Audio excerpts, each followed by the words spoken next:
Okay, we're back. I don't know why that popped up. I don't know. Just keep doing it. Okay, yeah.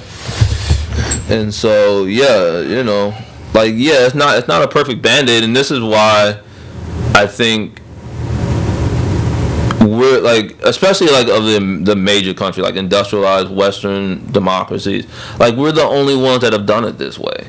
Other people have like Canada, the UK, France, Italy, like they made it in such a way that people could stay in their homes and still have some semblance of a life.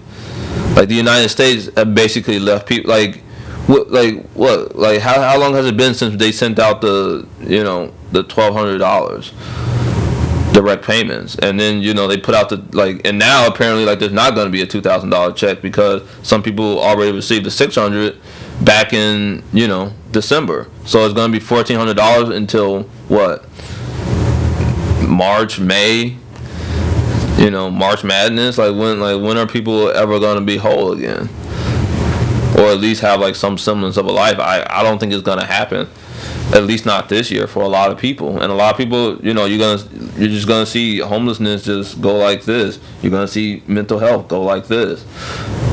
Like, and for all the people that were getting by check to check, like they're off a cliff now. Yeah, for those people that were going paycheck to paycheck, not just for them. I think for everybody. Everyone, yeah. For everybody, it's been a wake up call. Like, oh, we actually need to get our finances straight. Yeah. Like, we can't just think that we are owed something. We can't think that we are just by being American that the government owes us something. It's like, yeah, we need to be in charge of our own stuff. So whatever that means is you need to have, obviously, months worth of the ability to pay for things. You need to have extra food. Yeah. You need to have a backup plan for a backup job. Yeah. You need to have some things in place, because obviously you can't live paycheck to paycheck and rely on the government to get you out of that case. Or even just borrow yourself out of problems, because that's creating another road where people, you're never ever gonna get out of debt. I remember all the time, before I had a bank account, I would go in the check cashing place, and then they have like a little fee that you have to do to like cash your paycheck, whatever. And I would literally see people borrowing on their paycheck. Oh shoot. And at interest. I'm like, what the freak are you doing? You're already not making a ton of money, and then you're borrowing against your paycheck. Yeah. And then some people even had the scam of, they would borrow, they would use their paycheck to borrow from 7 different check cashing places. Oh jeez. And I'm just like, you will never get out of debt. Oh, that's nasty. That's nasty stuff. Yeah, so it's it's insidious, but it's just, I think that's the route that a lot of people are going to be on. I think this is probably going to be, one of those moments where you saw your great grandparents tighten their belts and things like that, but we just don't live in that same economy. Like I said, we just don't live in that same economy where there's going to be a factory open up in the town over or something like that.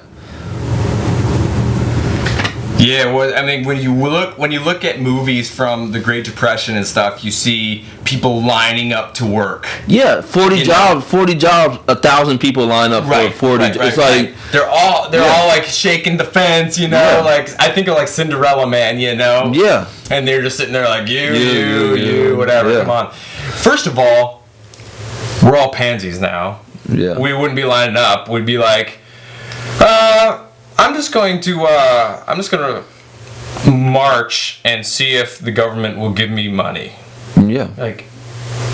We just have a different mentality. We're not those same go-getters. Yeah. They're scrape and scrounge and fight for their ability to live. Yeah. Right? We don't have that same mentality anymore. We've been coddled. Yeah. And so it's going to be hard if things do get down. If things get to that point where we're actually really struggling, we're actually don't have enough food, which is something completely new for a lot of people. Most of the people in the country. There's very small cases, where the parents will take the food stamps and use them for something else or sell them away, and then they go hungry. But like 4.99%, of America, no one's used to actually being hungry. Yeah, well, think about this. When the coronavirus started, that was the whole argument of why they need to keep schools open, is because there would be some children that wouldn't have food in America. Yeah. Like, that was the whole argument of why they needed to keep schools open, because there would be some children that wouldn't go hungry. Yeah. Like, they wouldn't have a meal. And so, it's dire things. It's gonna be a wake up call. It's gonna be a wake up call. It's gonna be a wake up call, and also I think you're gonna start seeing a brain drain from the United States. You're gonna see people leaving. Nah, because I'm telling you, you're gonna see people leave. The people that have the ability to leave are gonna leave. Oh, you're saying the people that can leave, like the wealthy, are gonna get out. Yeah. You're gonna get, like, even the people that aren't extremely wealthy, but the people that are just getting, like, the people that are not well-to-do, but the people that are kind of like above water right now, they're gonna be like, why would I? Like, you're seeing it in California, Costa Rica, baby. Like, people like Thailand, look at California, look at New York. People are gone from those places, and the people that are gonna be like, even the people that are gonna be, working class, they're gonna be like, why am I having my paycheck, eaten up by the government? People leave in Illinois. Yeah. People look at Missouri. People look at Kentucky. People look at Indiana. Yeah. And people say, if I live 40 minutes that way, you're saying my taxes are this? Yeah. If I, even Tennessee. Yeah. No state income tax. Yeah. So it's obvious that those things hurt the economy, hurt the average family. Yeah. That's why people leave them. Yeah, but that's to Tennessee. That's why people go to Texas. That's why people are going to those other states. Like, it's no mystery. Yeah. But that's what I'm saying. You're gonna start seeing the external, like, international. Yeah, like, just people just leave international. Cause think about it. If you can get by and you're working from home, why wouldn't you live in Mexico or Costa Rica? Live in Costa Rica, please. Yeah, and all you have to do is, like, get on the computer a couple times a week for your job. Like, it's like, why wouldn't you? Yeah. I know some people that probably live in the Philippines. It's like my money's gonna go farther in the Philippines. Yeah, it's gonna go farther in the Philippines. It's gonna go farther in Mexico. It's gonna go farther in Costa Rica. Yeah. Even like Colombia. Yeah. You move down there. Like, hey, beautiful. Medellin. So yeah. What's next, man?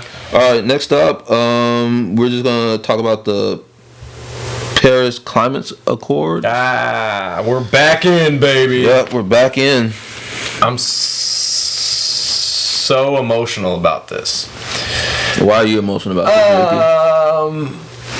Because it just doesn't make sense to me. It makes sense on paper, but in reality, it doesn't. That's the issue. That is the issue. That's the way to put it. Because even the scientists say that was the hopeful estimate that they would get, CO2 down by, like, I think it was 2025 by 2 degrees Celsius, and that was like wishful thinking.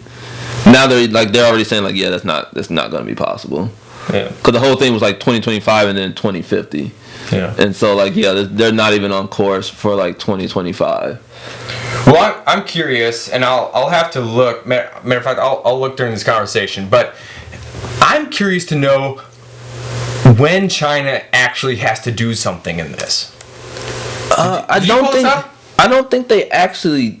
I think they do, but like I think we were offline when I said this. Like, the thing is, China is filed under a different category, and so basically what would happen is China would be put in a category of developing countries, which technically they are. So they're not.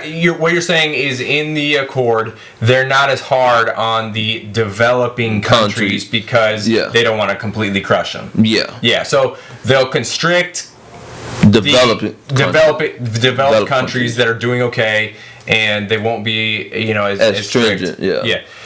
See, my understanding was that China didn't have to do anything for many years, and so my thought process was saying, okay, so what you're telling me is that the rest of us have to get strangled all our energy prices go way up, our jobs go down, yet China, who, let's be honest, they don't have the greatest history, are going to go completely unregulated for the next, who knows, whatever, several years. And then by the time we have to come to them and say, okay, hey China, it's that point that you said you were going to start, decreasing your emissions. What do you want to do? Can you do that for us? They'll say, shoot, we run the world. Like, we manufacture everything. What are you guys gonna do? Like, how are you gonna tell us to stop? What? Yeah. Like, nothing's gonna happen. Mm-hmm. And how are you supposed to? How are you supposed to come down? Like, how are you supposed to enforce that on China? Can't they just say, no, I'm not doing it?